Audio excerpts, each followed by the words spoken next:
Muito bem, vamos começar então a resolver o exercício. Vamos começar modificando a MinActivity para que ela passe a utilizar o Loader Manager para realizar as chamadas HTTP. Para isso, temos que fazer a MinActivity implementar a interface loadmanager.loaderCallbacks com o template contacts array e usar o próprio Android Studio para criar os métodos onCreateLoader, onFinishLoader e onLoaderRestart. Vamos precisar de uma chave do tipo string para quando formos passar dados para o nosso bundle, e também de identificador do tipo inteiro para localizar o nosso loader. Para isso, vamos criar os campos estáticos do tipo string extra-rl e do tipo inteiro contactsLoader na MinActivity para ser a nossa chave e identificador. O valor que estamos dando a esses dois campos é arbitrário, e você pode colocar o valor que desejar em ambos. Dentro do método onCreate da nossa activity, precisamos inicializar nosso loader.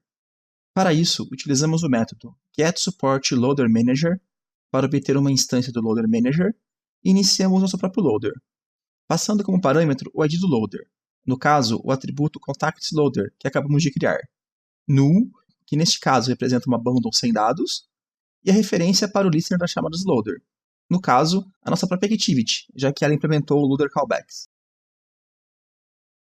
Vamos agora alterar o método fetchContacts, para que ele passe a utilizar o Loader Manager para fazer a chamada ao invés da syncTask. Instanciamos um objeto do tipo bundle e atribuímos a uma referência de nome fetcherBundle. Neste objeto, utilizamos o método putString para passar como parâmetro nossa URL de busca, que está armazenada na variável URL. Como chave deste parâmetro, utilizamos o atributo extraURL, que criamos há alguns passos.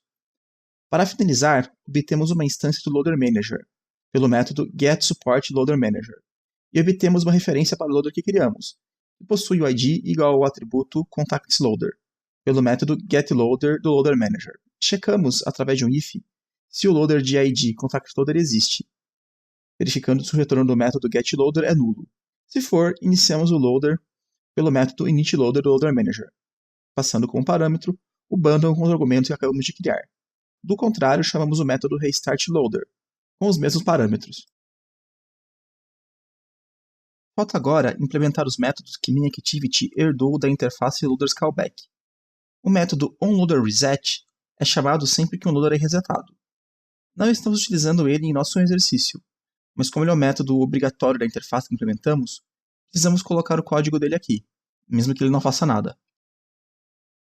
Para o método onLoadFinished, copiamos o código existente no método onPostExecute da syncTask. O método onCreateLoader é mais complicado, pois ele precisa retornar uma instância para uma syncTaskLoader. Vamos transformar a nossa antiga syncTask em uma syncTaskLoader. Portanto, vamos copiar a definição da classe dentro do método onCreate. O construtor da classe syncTaskLoader recebe como parâmetro o contexto da aplicação, no caso, nossa MinActivity, representada por this.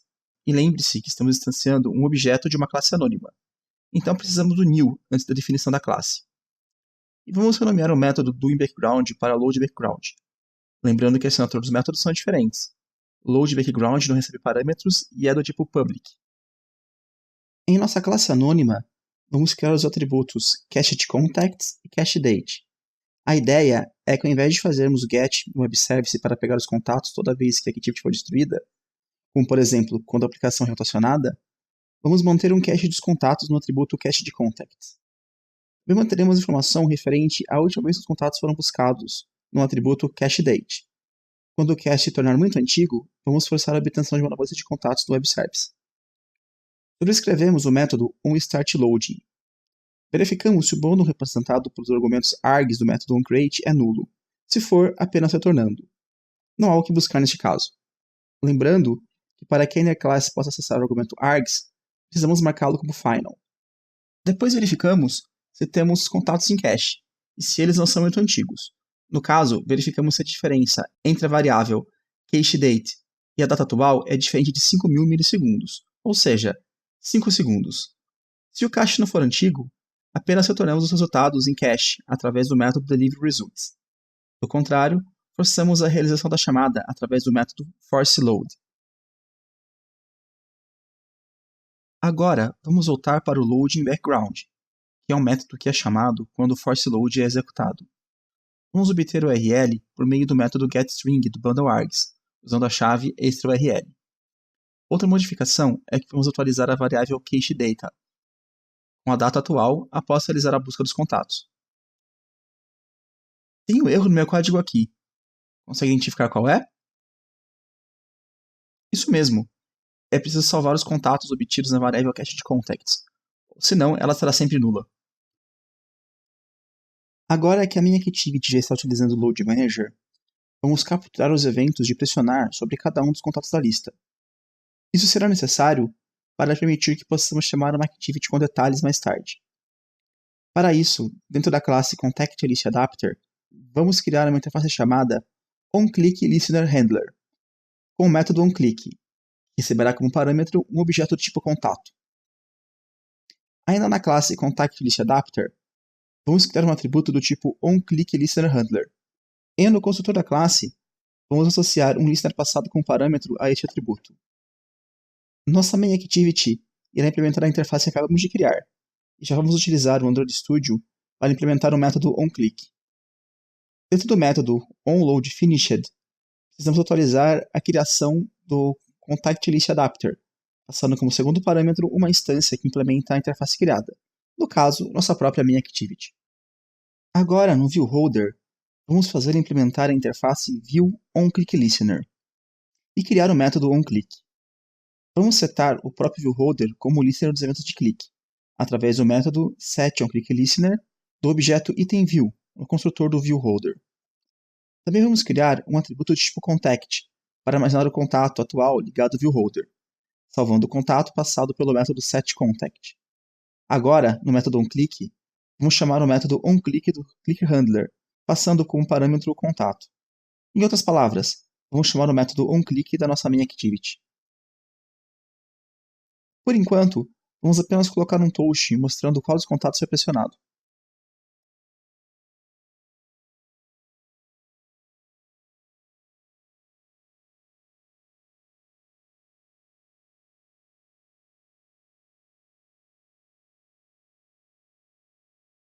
Vamos fazer nossa activity para adicionar um novo contato.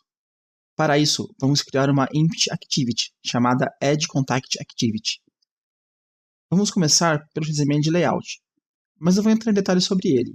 Mas não se preocupe, eu vou fornecê-lo para vocês. Basicamente, dentro de um constraint layout, definimos 4 edit text, um para cada um dos campos de contato: first name, last name, e-mail e phone. E um botão chamado btn add, para finalizar a operação de adição de contatos. Usando os parâmetros específicos do constraint layout, fazemos o primeiro edit text começar junto com o topo do view parent, no caso, o próprio constraint layout, e os demais edit text começarem logo abaixo do edit text de cima. Já o botão, fazemos com que ele comece na parte de baixo do constraint layout. Perceba que quando o teclado virtual do celular estiver ativado, o botão não estará visível. Para resolver isso, adicione um atributo Android fits system window igual true na tag do constraint layout, no XML de layout da activity addContactActivity. E o atributo Android soft window input mode igual adjust resize no manifesto da aplicação para a tag activity da nossa addContactActivity.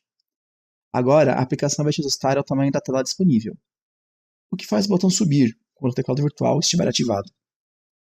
Agora, em addContactActivity.java, vamos criar os atributos para referenciar as views do layout e obtê-las através do método findById. Vamos também fazer a activity implementar a interface loaderManager.loaderCallbacks do tipo templateContact. Vamos criar os atributos para representar o ID do loader e a chave do parâmetro tipo contact que iremos passar via bundle. E iniciar o Loader Manager no método onCreateActivity. Tudo isso de maneira muito parecida com o que já fizemos em MainActivity. Quando o usuário clicar sobre o botão btn add, o método onClickBtnAdd será chamado. Neste método, vamos instanciar um objeto do tipo contact e setar seus atributos de acordo com os edit text da interface. Vamos também desabilitar o botão através do método setEnable com o parâmetro false, para evitar que o usuário pressione diversas vezes o botão enquanto a operação de adição está sendo realizada. O próximo passo seria instanciar um objeto do tipo bundle e passar o contato que acabamos de criar como parâmetro. Entretanto, bundle só aceita tipos básicos como strings e inteiros. Para fazer com que bundle aceite um objeto complexo como contact, precisamos fazer a classe contact implementar a interface da biblioteca padrão Java Serializable ou a interface do Android Parcelable. As duas interfaces têm o mesmo objetivo: permitir que objetos complexos sejam convertidos em um simples array de bytes que possam ser trocados entre aplicações e activities, para depois serem recuperados. A vantagem de Serializable é que você não precisa especificar como o objeto será transformado. O próprio ambiente de execução Java irá se encarregar de convertê-lo em bytes e de volta outra vez. O problema disso é que em ambientes com poucos recursos, como é o caso dos dispositivos móveis, a Serializable pode demorar muito ou gastar muitos recursos. Para resolver isso, existe a Parcelable. Quando sua classe implementa a Parcelable, você precisa especificar explicitamente como o seu objeto deve ser convertido de bytes e recuperado. Bundle aceita ambas as implementações, mas como Parcelable é muito mais rápida, normalmente optamos por ela. Vamos fazer nossa classe Contact implementar a interface Parcelable. Felizmente, podemos utilizar o próprio Android Studio para gerar os métodos que transformam um objeto em string de bytes e recuperam ele novamente. Muito fácil, né? Agora podemos colocar Contact no bundle e iniciar nosso loader passando o bundle como parâmetro. No método onCreate, vamos retornar uma instância de uma classe anônima que implemente a SyncTaskLoader. Dentro do método onStartLoading, verificamos se o bundle é nulo. Se for, chamamos forceLoad. Dentro do método loadingBackground, recuperamos o contact através do bundle. Transformamos ele em JSON através do método writeValueAsString, do objeto ObjectMapper da biblioteca Jackson. Criamos um request body com o conteúdo desse JSON, mais um mediatype JSON, e fazemos uma chamada push com o OKHTTP, passando o request body como parâmetro. No objeto response, checamos se o resultado foi bem sucedido, através do método isSuccessful. Se for, utilizamos o ObjectMapper da Jackson para transformar o corpo da resposta de volta em um objeto tipo contact e o retornamos. No onLoadFinished, checamos pelo contato recebido e enviamos uma mensagem via toast notificando sobre o sucesso da operação. Isto é, se o objeto for nulo, isso significa que deu errado. Se ele não for nulo, significa que ele foi adicionado com sucesso. Por fim, chamamos o método finish, que encerra a activity atual e volta para o primeiro plano a activity anterior, no caso, a main activity. Agora só falta criar uma intent dentro do método que é chamado quando se clica sobre o botão flutuante na main activity, para chamar a addContactActivity. Pronto! Nossa aplicação já é capaz de adicionar novos contatos. Falta agora criar uma activity, que vamos chamar de detailActivity, a qual permitirá ver o contato selecionado, realizar ligações e enviar e-mails, além de alterar dados e excluí-lo. Essa parte é com vocês. Nós vamos providenciar um projeto com alguns pedaços de códigos e vários to-dos para auxiliá-lo nesse exercício. Lembrando novamente o enunciado completo do problema. Bons estudos!